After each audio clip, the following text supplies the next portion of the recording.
Good afternoon or good evening. Good evening. My name is Donovan Carter. Today is Saturday, May 25th, 2024. We're in Apalachicola, Florida, on Water Street.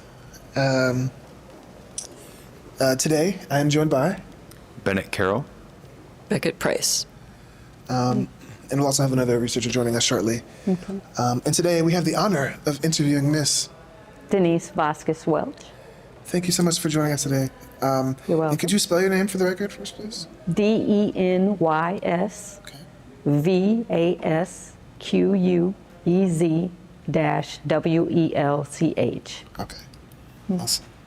And can you tell us a little bit about where you're from and what brought you here today? Well, I'm from Las Vegas, Nevada. I was born and raised Las Vegas, Nevada. Okay. But what's brought me here today is I'm a direct descendant of Juana in John Horse band.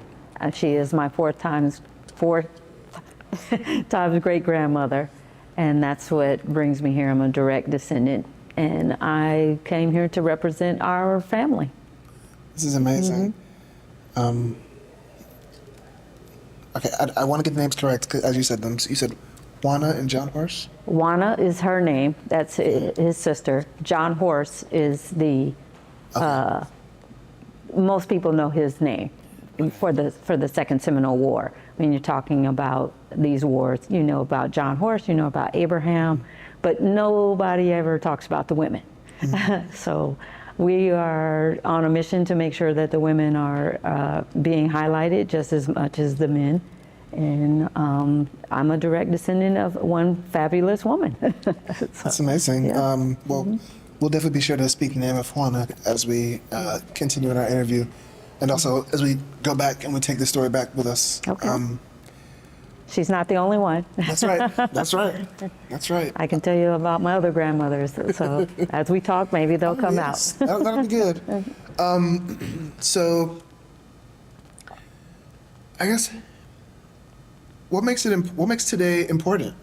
I guess in the greater history of the Seminole Nation and the commemoration of this site and The inclusion now with the descendants, because before there was always a lot of talk about us, but not to us. And that is a little bit disturbing. And it gets a lot of the information incorrect. So there's a lot of papers, there's a lot of books, there's a lot of dissertations going on without the correct information. And this has happened over the years. My whole lifetime I've heard of it, I've heralded it, I'm speaking of it sometimes, and now we've come together as descendants and we've decided that it's time for us to talk and correct these incorrect information and let our voice be heard. So.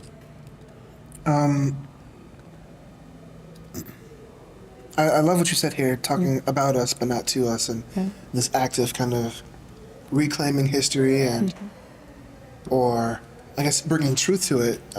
There's so many like myths and lies that are being perpetuated. And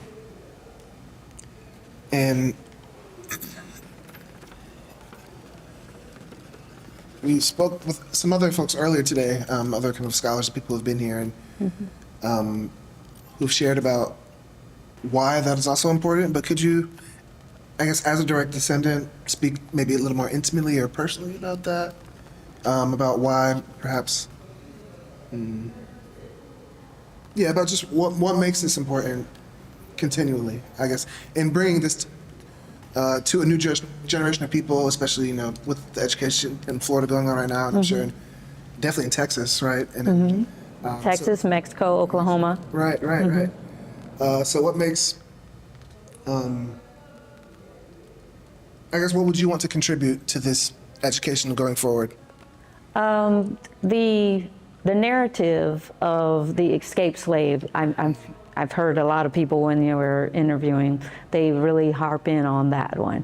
But I don't think that the narrative of free people of color and then indigenous people of color is being talked about. Because the only way in books and in documentaries and whatnot, the inclusion of blacks into indigenous culture has to be some sort of escaped slave scenario when that's not true. The absolute truth, if you really want to go to it, is that there have always been indigenous people here of color on this land prior to slavery happening. So this narrative now is prevalent, it's always some escaped slave scenario, and that's not true. We are indigenous, we are a part of the tribe, and we happen to be people of color, like everyone else. So, and we sacrificed, we fought, we died here, we had generations of children here, and we left here against our will, unconquered, just as everyone else, as the indigenous tribe would say, the Creeks or the Seminoles, which we still are, we're still part of that. And we are unconquered also. And we, each time in history, you'll see those events in our life, our lifespans, and why we're still here. It's not just here in Florida. We successful here in Florida. We're successful in Oklahoma. We're successful in Mexico, and we were successful in Texas. So that circle or diamond, whatever you want to call it, we continually maintain our freedom today. So that would be the main thing for me, is the escaped slave narrative to be put to rest. That's amazing. I love this word you use, unconquered. I love that. Mm-hmm. Oh, yes. And also these connections that you're relating to, not only beyond like state boundaries, but international boundaries too. And yeah.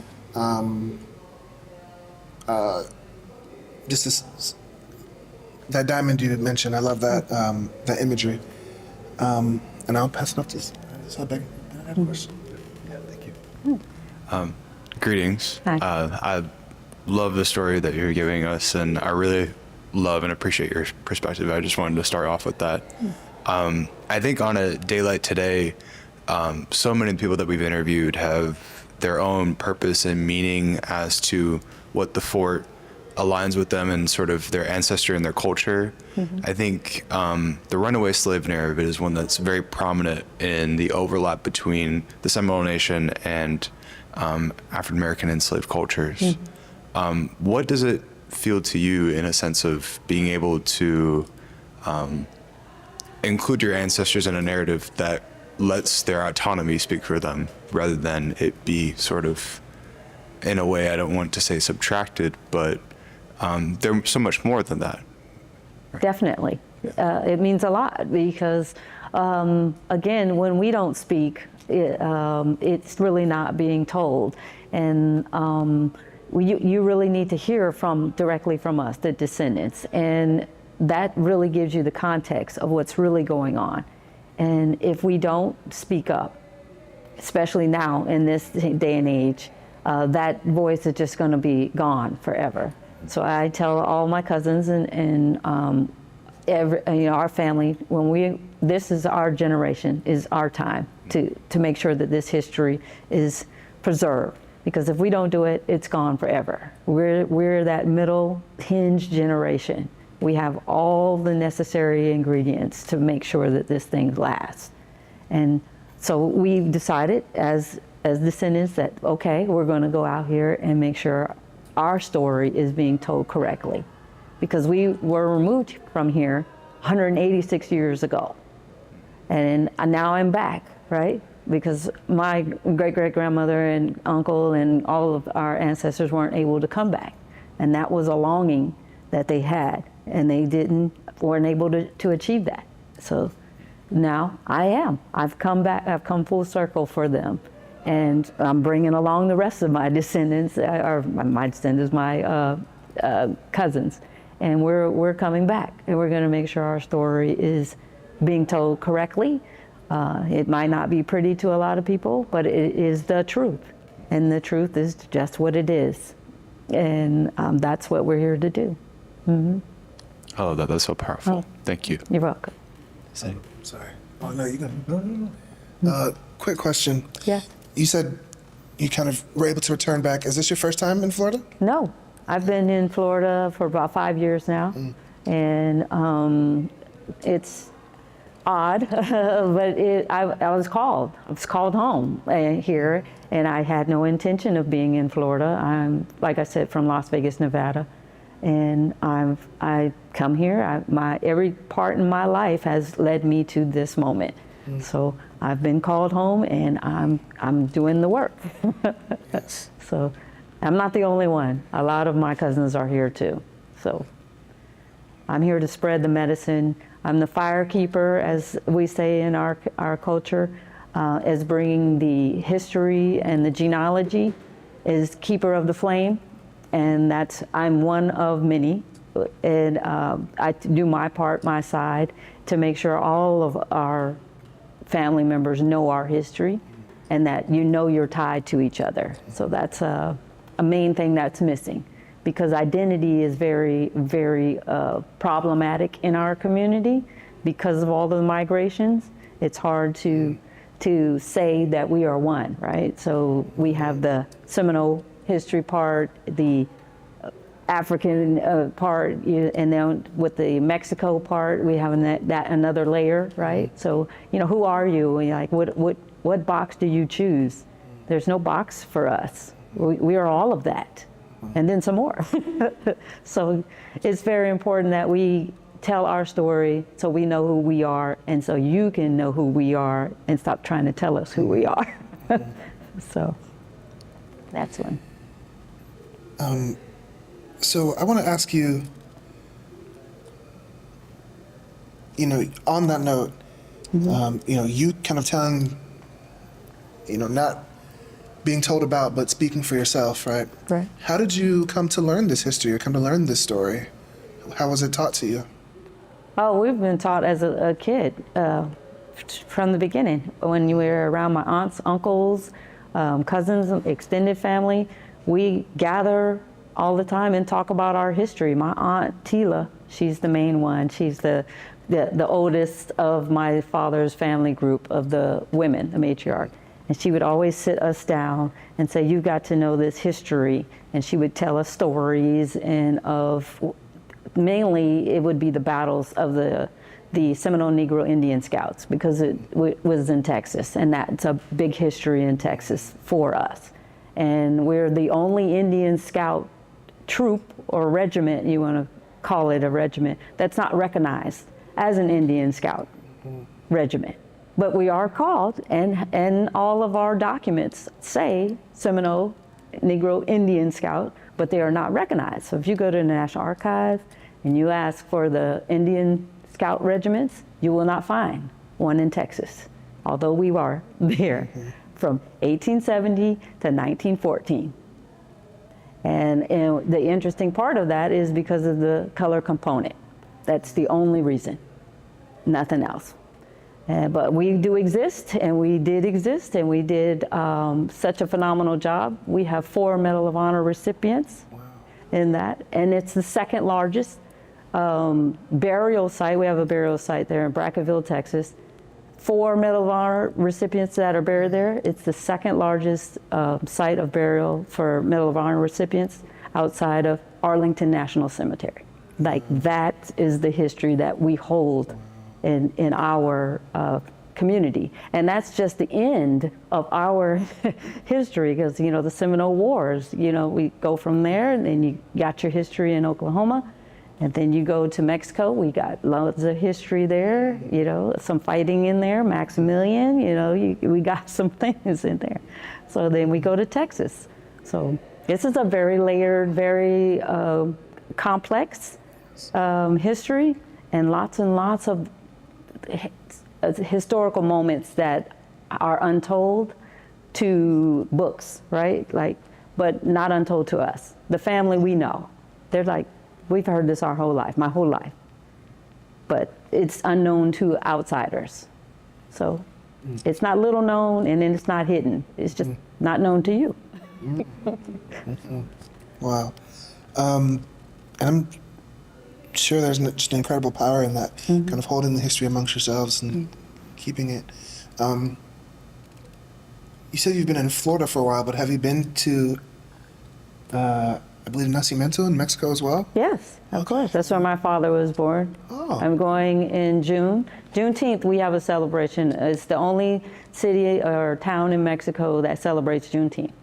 And we have a history with that. And it's more so of a solidarity because we were not emancipated. We were always free. And it's a celebration to say we know what that freedom it feels like. And when emancipation happened, we're going to celebrate with you too because we've had it, almost 20 years prior to you. But the same feeling is the same feeling. And then who doesn't like party?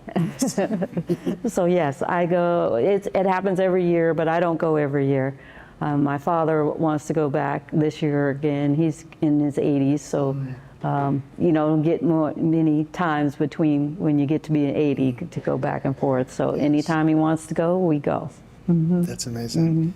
And I'll ask, despite this great distance between these groups, I guess what are, the most clear similarities or shared practices that you see, or do you see, I imagine that with such a distance, maybe some things get lost. Do you see that, or do you see maybe the opposite? Maybe more things are staying together than you? Oh no, things get lost. We do have a disconnect between the communities, and it's getting a little bit more divided, and that's why we've come together as descendants to make sure that that bridge stays together. And we're actually making projects to make sure that we go to each other's events and show up. Like this one here in Florida, although I'm the only one here today, we make sure that I'll go get the information, and then next year or the year after, we bring a bigger group each time. And we'll be doing that in Oklahoma, we do it in Texas, we do it in Mexico. So we know that we continue those connections. That bridge needs to be open. Yes.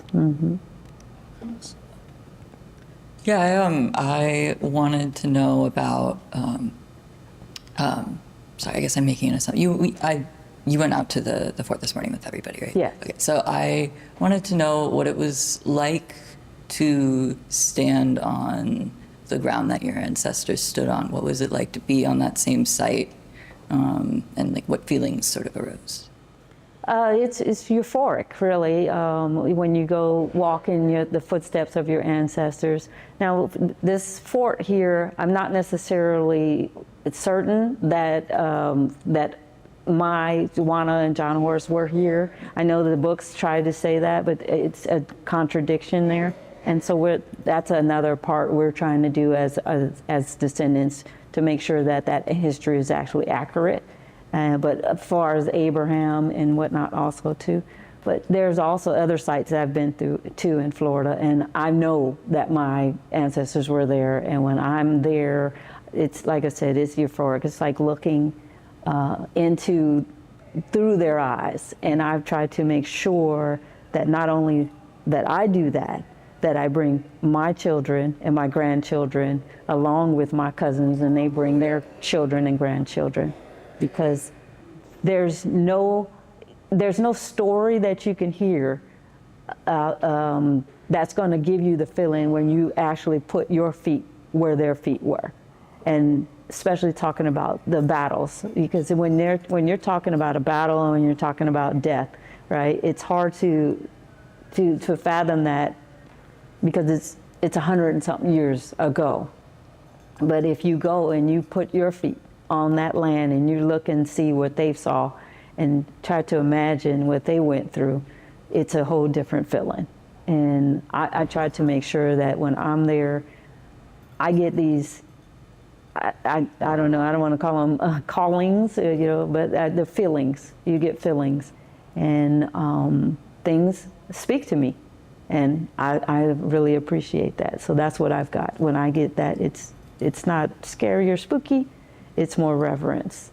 And I love that. That's me. It makes me whole. I know that I'm doing something that the ancestors want me to do, and I'm bringing their spirit back because they want to be home. And I'm that vehicle. So yes. Thank you. That was I love that reverence, where the heavy presence that I think you mentioned your other grandmothers at the beginning of the interview, aside from Juana, and I wanted to know a little bit more about them. Yes, there's Bowlegs and Payne are the names that you hear here in Florida, especially, I know you hear Billy Bowlegs, right? But I'm not from Billy Bowlegs, but the Bowlegs family is where I'm from, and the Payne family.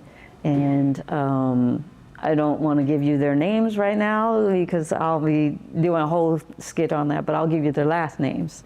And the Waxahachie battlefield, you talked to Dr. Tinney. She was, gave you an interview. I can show you the whole page of my relatives that were removed from there. That they have a manifest, and I can go right to the page, and I can go down. These are all, all my ancestors right here. And my grandmother that was there in the Waxahachie battlefield, she was 6 years old at the time of that battle. And if she had not made it, if that family had not made it, I wouldn't be here today. And her husband was also there, and he's 9 at that time. And so you imagine that this battle is going on, and they're 6 and 9 years old and having to live through that with their parents who are adults at that time too. But I'm thinking of her as 6, not more of her as her mother, because a 6-year-old, like when I was 6, I wasn't thinking about survival. So when I went there in that reverence, I just see her and feel her, what is she thinking at this moment at 6 years old that she was going to live and have me, like, I bet you she wasn't thinking that. But I'm here today, and just because of that moment in her life. And it was a 2-hour battle. It's 2 hours of your life, 2 hours. And I'm here, and I'm not the only one. So that's what I do. When I go there, that's the thoughts that come to me. Mm-hmm. Oh, go ahead. That's beautiful. I think here at SPOHP, we have the privilege of being able to ask wonderful people like yourself these questions, and we kind of, we overlap with a lot of like the family's historians, right? Right. But you mentioned earlier, like your significance in your role within your tribe and your community is as like a firekeeper, correct? Keeping the flame. I keep the flame. Yeah, I'm the keeper of the flame. I understand that there's a large amount of significance of that in indigenous cultures, just because oral history is something that is passed down intergenerationally. It is everything. Right. But what does keeping the fire mean to you then? Making sure that our family lines are intact and true. Like that's the main thing. We do 7 generations, and we do it in our head. So like that's really, it's not feasible today, right? Like you can't do it. Can you go 2 generations back in your head? You're shaky, right? But we do this in our head, and for me, it's like natural because I've been taught, right? But if I'm trying to do it to my son and to my grandchildren, they're like, who is what? Like I can't remember. So that's the main thing, trying to do 7 generations back and to 7 generations forward, and keeping those truths together, those lines, those people, and that's a big task to do. So that's the keeper of the flame does that, not only oral, we have to do it on paper now. That's our task. Mm-hmm. That seems like such a massive task. It is. It is. But also it makes, I think, days like these so much more gratifying and hold so much more reverence of being able to see through a task even, or yes. be surrounded in it. Mm-hmm. Absolutely. Donovan, do you have any questions? Yes. It's a little, we're switching gears a bit, but I want to ask you about what you're wearing. You're absolutely lovely today. Oh, thank you. Could you tell us about it? If it has significance or meaning? Sure. It's interesting for our side of the family. When we were removed from Florida and went into Mexico, a lot of our traditions and our culture went dormant And we didn't continue on doing the things that if we had been left in Florida, without any interference, would have naturally been a part of my life. But as have it, we didn't. So this is a fire, everlasting fire. It's a one rendition. There are many different, but this is what it means. And like I said, I'm the keeper of the flame. And what was taken from us that went dormant was our bands and clan system. And in Seminole history today and Creek history, the books say that we weren't entitled to one. Well, I disagree because we were part of the tribe, and just because you don't recognize the band or the clan as your tribal one doesn't mean that we didn't have one or we didn't have a system. So for me, because it's dormant and it lives in my blood, I started with the fire to let to know that this is coming.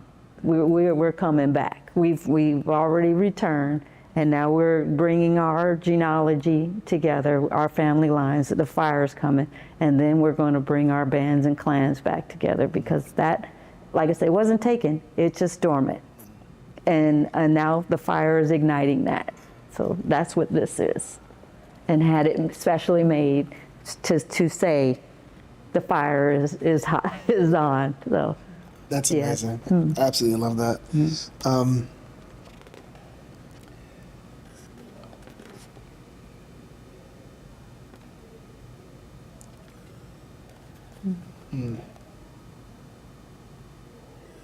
I'll also ask about your grandmothers. And, you spoke to the strength and the courage of the women who were involved not only in the Seminole Wars and your grandmother who was a child during the battle, but as you used the word earlier, matriarchs and community, which means community leaders and familial headship roles. So, what about as you talk about kind of keeping the flame now, what about this? Maybe did you learn or inspired you from your grandmother specifically? Could you maybe share a little bit about that? If that question makes sense. I can ask it again. yeah, it's let me understand. Yes. Yeah. You mentioned the importance of kind of keeping the flame, and you kind of spoke with reference to your grandmothers earlier. And I want to know if there's a relationship between maybe this act of kind of remembrance and also maybe an intimate or personal relationship between you and your grandmothers or any other matriarchal figures in your life or community or family? If I understand your question correctly, the desire of doing this particular work, did it come from my grandmothers? Definitely from the community at large for the women. And specifically, I'll talk about Juana, because Juana was talked about in the storybooks. She wasn't talked to. See, you have a lot of information, there's a lot of letters written about her and about her children, but you don't talk to her. And so we, as in the oral history, we get her side of the story, right? But it's not written anywhere. And what's the significance of that is that she was fighting for herself and her children, but her family, the community that we are, and she's fighting alongside her brother. So that, and I have 2 younger brothers and an older sister, and so I know that struggle where you want your family to survive, and I just imagine her being an older sister, as I am, to my younger brother, and go out into the world and do something. So me and my brother that's right under me, we both are military. And I'm retired Army and he's a Marine. And that, just us 2 doing that, and we're right in the middle children, we're right in the middle. And I think, isn't that a parallel with her and her brother and how they had to go out and struggle? And now I'm looking at me and my brother, and we are doing military, and I said, see, and I look at my dad and his brothers and sisters. There's 10 of them, so I'm thinking, wow, you know, what is that the struggle on? And like I said, my Aunt Tila, she was the main one. She was very vocal. She was very, she's straightforward. And if you're gonna learn this history, and I would always tell her, okay, Aunt Tila, I'm gonna come back, I'll get that, we'll talk about that. Oh, no, you're gonna hear, you're gonna sit and you're gonna listen now. Okay. So we would listen. But most of us, we're young, you know, when you're young, you do the rolling of the eyes, you know, like, yeah, here we go. Here we go. And it wasn't until I got in later in life, and I think that grandmother age is the one that gets you, right? When you become a grandmother, you start seeing, oh, I'm talking about my grandmother, and I am a grandmother. So that's the one that hit me. So I said, what do I want my grandchildren to know about me? And then what do I know about my grandmothers that I wished I would have known more, other than you're just telling me? Because they're women. They're women first, and not just, you know, bake me cookies or, you know, cook me this or cook me that or do that. And I was like, what do I want my grandkids to know? And I started asking more questions, and they were like, oh, so now you want to know about more about the family. I'm like, can I ask? I can ask now, right? You know, I can change my mind. So yes, that's the main thing, is when it hits you that the history is not just around you, it's through you and about you. So the past and your future, because somebody's going to be asking about me one day, hopefully. We'll see. Wow. Sorry, I'm just writing down what you said. That was no amazing. I just hope I can read this later. My handwriting is atrocious. I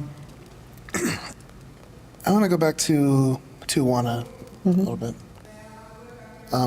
Your fourth great grandmother.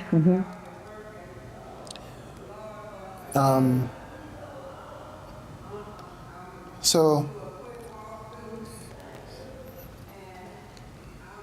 let's say, imagine, I guess you open your door at home one evening and Juana is before you. I guess, what do you say to her? What do you ask her? What do you want her to know about? The first thing I would say is thank you. You know, thank you for your courage and your fortitude to get your children, your family to safety, and to make sure that you continue on your courage. Thank you for your courage.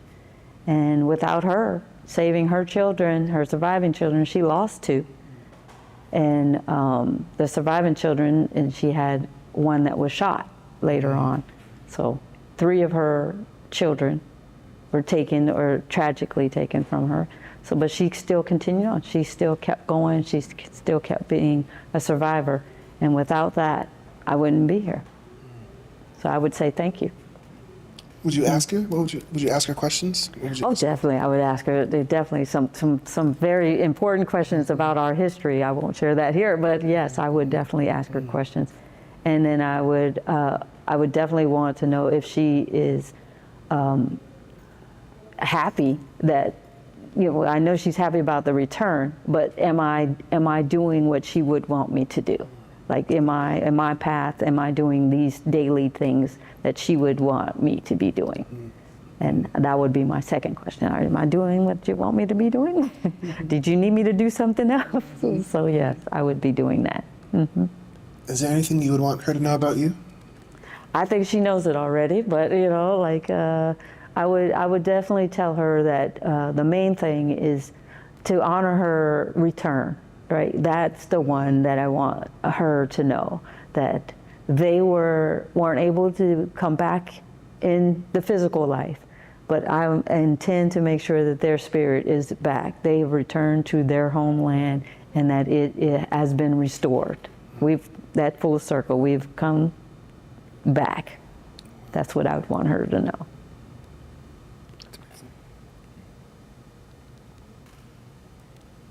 Okay. Well, this concludes our interview. Thank you so much for your time today. No problem. Thank you.